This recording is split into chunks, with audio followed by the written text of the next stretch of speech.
transition douce vers la décroissance, de la remise en question à la mise en pratique. Mon idée, c'était je veux être dans un groupe à l'origine pour vraiment créer ensemble. C'est peut-être plus plaisant aussi d'y aller à plusieurs et de se compléter. J'ai déjà essayé des fois de me retirer dans la montagne et c'est mon élément et tout, mais je sentais qu'il y avait quelque chose qui n'était pas accompli. Je trouve ça plus chouette de vivre à plusieurs que toute seule. Parce que je trouve qu'on est plus fort à plusieurs et que du coup on peut déplacer des montagnes.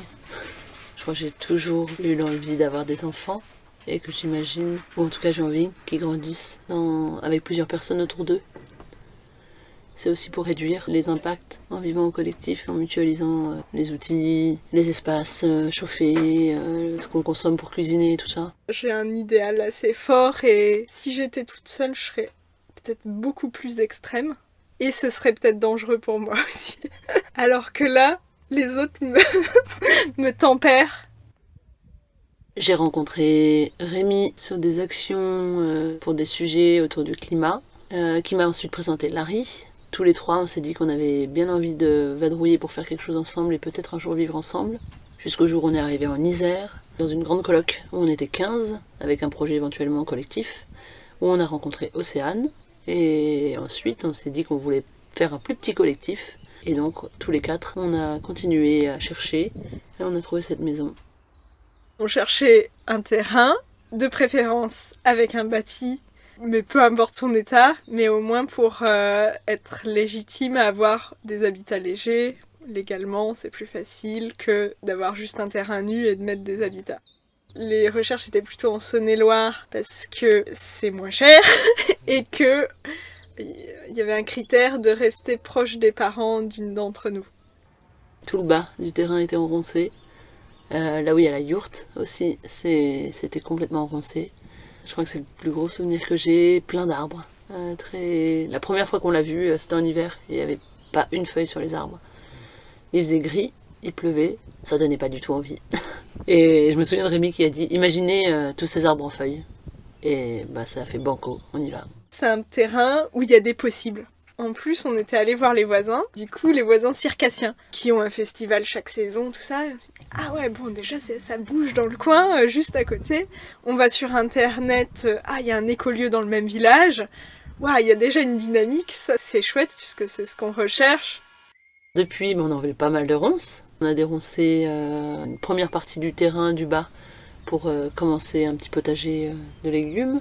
On a déroncé le four à pain, puis rénové le four à pain. On a nettoyé certains espaces, aménagé le hangar. On a construit la serre le premier hiver. Il y a la yourte qui est collective, donc c'est la pièce commune avec la cuisine et puis l'espace à vivre, c'est-à-dire qu'il peut être utilisé pour plusieurs choses, pour recevoir des gens, des fois regarder des films. Il y a la bibliothèque, les espaces sanitaires sont en commun, donc toilettes sèches et l'espace douche. Tout le terrain est en commun, il n'y a pas d'espace privatif de terre. Et il y a la maison et le hangar qui servent plutôt d'abri, de stockage, d'atelier. Et sinon, il y a les espaces privatifs, donc plutôt chambres, quoi. Il y a des caravanes. Le mobil-home, c'est un mobil-home acheté en commun, à vocation commune pour recevoir. Et moi, il y a la cabane. Mais avant, j'étais en tente. Et donc maintenant, j'ai ma petite cabane, mon espace, voilà. Donc pas de cuisine, il n'y a pas de cuisine dans ces espaces-là. Enfin si dans le mobil-home il y aura une cuisine, mais elle n'est pas en service quoi.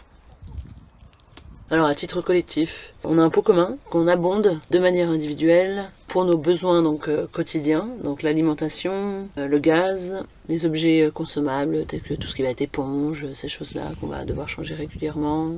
Ça permet aussi de payer les factures d'électricité et d'eau.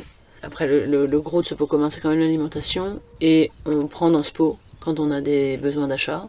On verse dans ce pot l'argent équivalent à notre estimation de consommation. Donc c'est libre, on ne se dit pas combien on met, donc c'est plutôt anonyme. Et on s'est dit que le jour où il n'y aurait pas assez, on en discuterait. Et pour l'instant, c'est pas arrivé. Et récemment, s'est créé un deuxième pot pour toute la partie non consommable, les investissements pour le lieu. Et pour la part individuelle, comment je fais bien mes besoins, je reçois toujours un peu d'argent de l'État pour le travail que j'ai fait auparavant. Je troque du pain que je fabrique parfois contre des œufs, donc maintenant moins puisqu'on a les poules. Je l'ai troqué aussi contre des livres. Je travaille une fois par semaine chez des maraîchers en échange de légumes. Et puis je fais parfois des marchés aussi avec ces maraîchers en échange d'euros. Et comme j'ai peu de dépenses, ça me suffit largement à couvrir mes besoins. Laura et moi, on est végétariennes, mais moi, je suis plutôt végétalienne. On mange des légumes, soit de notre potager, soit de l'écolieu du village, là. Les plantes sauvages comestibles. Pour ce qui est de céréales, légumineuses, tout le sec, on commande à des producteurs dans Lyon, un regroupement de producteurs qui fait le sec. Il y a aussi un paysan boulanger. Et il y a d'autres choses, il y a les fruits de Corse, on a les huiles aussi par les producteurs de Lyon, tournesol, colza, cameline. Et il y a d'autres choses ponctuelles, là, le miso, l'huile d'olive. En fait, on achète des matières brutes non transformées. Du coup, après, on les transforme nous en cuisine. Et donc, oui, c'est bio, c'est du producteur, mais en fait, il n'y a pas d'intermédiaire. C'est en vrac. Donc il y a aussi le côté zéro déchet. Donc finalement, c'est pas si cher. Du coup, les courses, on les fait au groupement d'achat, qui est sur l'écolieu, donc à 6 km. Ça permet d'avoir beaucoup de choses, sans aller bien loin, pouvoir récupérer à vélo. Et donc ce groupement d'achat, on a investi dedans. On est membre du CA.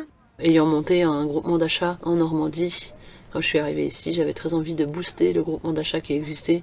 Et maintenant, on est à une trentaine de paniers par semaine que les gens viennent chercher. Ils commandent vraiment ce qu'ils veulent.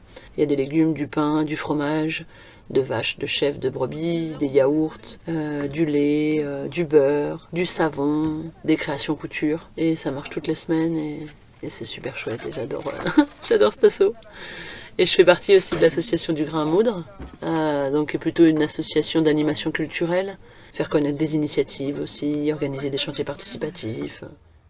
Dans mon souvenir, on est arrivé en mars 2019 et on faisait une première réunion avec l'association du verger début avril. Quelques jours ou quelques semaines après, il y avait une réunion. On a été informés et donc on y est allé pour rencontrer ces personnes et puis voir de quoi il s'agissait. Enfin, déjà, on savait que ça parlait d'un verger de pommiers. Et donc voilà, maintenant on est dans le CA de cette association. Donc on a participé clairement à la création aussi de l'association, puisqu'avant elle n'existait pas et qu'ils étaient en collectif et qu'ils se réunissaient de manière collective, mais sans que ce soit très formel. J'aime beaucoup travailler. J'aime être active. Quand j'aime beaucoup travailler, c'est j'aime beaucoup être en action et mettre des choses en œuvre. Donc c'est pas forcément que le travail salarié. C'est aussi tout ce que je fais ici, de développer des choses pour que ça puisse bénéficier aux gens qui vivent dans le coin. C'est le passage bientôt de mon CAP de boulangerie pour essayer de développer une petite activité autour du pain et toutes les gourmandises, croissants, pain au chocolat, brioche. Une petite activité pour le coup rémunératrice, j'espère. Et peut-être venir squeezer l'argent que je reçois de l'État et pour que je puisse être autonome sur ce point-là, parce que ça me dirait bien de plutôt gagner de l'argent avec ma propre activité que de l'argent de l'État. Si le travail, c'est avoir une activité qui est rémunérée, j'ai jamais travaillé pour gagner de l'argent. Ça s'est trouvé sur mon parcours que l'activité que j'avais envie de faire était rémunérée. La notion d'heure de travail ne me parle pas. Pour moi, il y a un truc, je fais ce qui me plaît, je m'y dédie, peu importe le nombre d'heures. À la base, en fait, je pensais plutôt travailler à l'international dans des organisations internationales et j'aurais pu le faire bénévolement si on répondait à mes besoins d'être logé et nourri. Mon sens de la vie, c'est je n'ai pas besoin d'argent, j'ai juste envie de participer à un monde autre. J'ai commencé par ce service civique qui était indemnisé. Et pareil, je leur avais dit mes conditions c'est d'être logé nourri. Bon, c'était une asso de maraîchage, c'était assez facile de me nourrir. À la fin de mon service civique, ils m'ont dit « Ah ouais, c'est quand même super ce que t'as développé. » Donc j'avais développé le côté animation de l'association. Quand même, on aimerait bien que ça continue.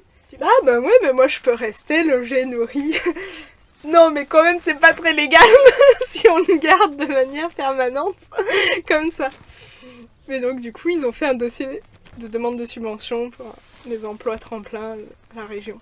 Je suis minimaliste, donc j'ai des besoins très réduits. Donc du coup, j'ai pas besoin de beaucoup d'argent pour combler ça. Comme j'avais déjà ce mode de vie-là en travaillant, je dépensais rien en fait. Donc du coup, j'ai plein d'économies. Et ce qui me fait une sorte de filet de sécurité. Non, en fait, j'ai vraiment pas besoin d'argent. C'est déjà pas ma stratégie pour répondre à mes besoins. Que là, vu ma vie, j'aurais jamais besoin de travailler. Oui, on a aussi gardé des enfants et elle tenait à nous donner de l'argent. J'ai dit, moi j'en ai pas besoin et c'est vraiment ok en fait.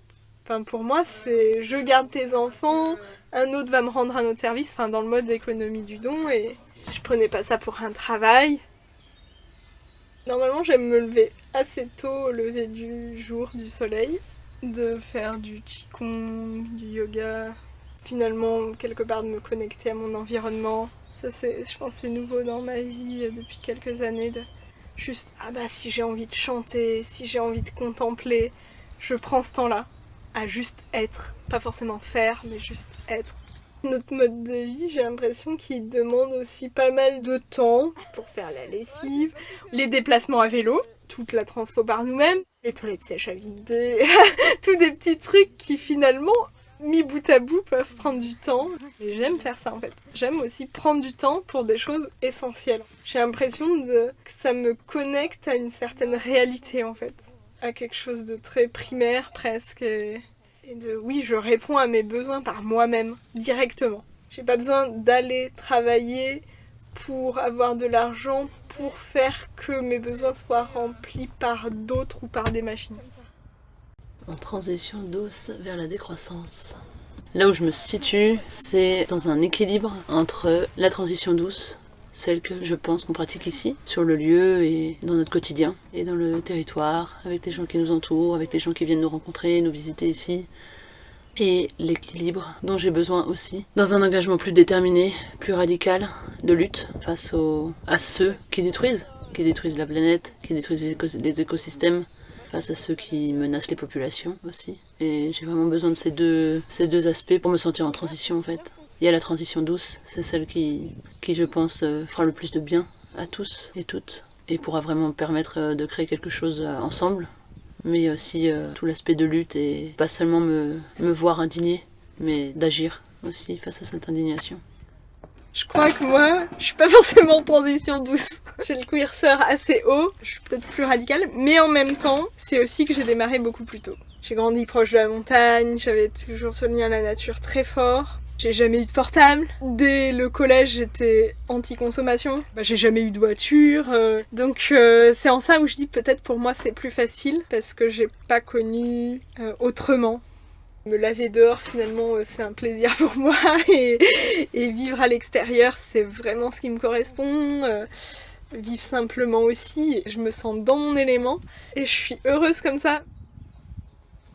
C'est important pour moi d'être dans un même territoire pour continuer une dynamique et pour la renforcer. C'est pour ça que je peux dire que je me projette encore dans ce territoire pour un moment. J'espère que vous avez apprécié cette vidéo. Les vidéos du type reportage témoignage me prennent toujours énormément de temps à réaliser, notamment au montage. Comme d'habitude, j'ai mis dans la description le détail du temps de travail que m'a demandé cette vidéo. En tout cas, j'espère qu'elle aura été inspirante pour vous. J'ai pris beaucoup de plaisir à la réaliser. Et comme vous le voyez derrière moi, il y a des yurts. C'est parce que je suis dans un camping actuellement de yurts où j'ai fait du woofing pour les aider à monter toutes ces yurts.